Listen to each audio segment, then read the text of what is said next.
जङ्गबहादुरको हात्ती जङ्गप्रसाद भन्ने फेमस हात्ती, ठुलो पावरफुल जङ्गबहादुरलाई हात्ती लडाउने सौक र उसको चाहिँ मेन पहलमान भनेकै जङ्गप्रसाद, जङ्गली हात्तीसँग जङ्गप्रसादलाई लडाएपछि जङ्गबहादुरलाई त्यो जस्तो आनन्द केही नहुनु।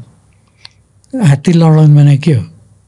हात्ती ठोकाउने कि हात्ती लडाउने? जुधाउने गोरु जुधाएको जस्तै, गोरु लडा जस्तो, बोका लडा जस्तो, कुखुरा लडा जस्तो, बट्याङ लडा जस्तो हात्ती लडाउने।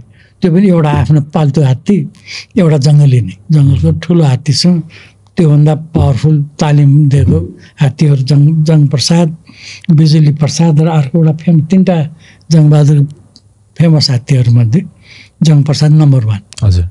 अनि काठमाडौँमा शिकार खेल्न जाने बेला जङ्गप्रसाद मर्दिन्छ र जङ्गप्रसादभन्दा अगाडि हो कि अलिक पछाडि सिक्वेन्स चाहिँ मैले बिर्सेँ, उहाँको मन परेको छोरा बबरजङ ऊ पनि मर्छ।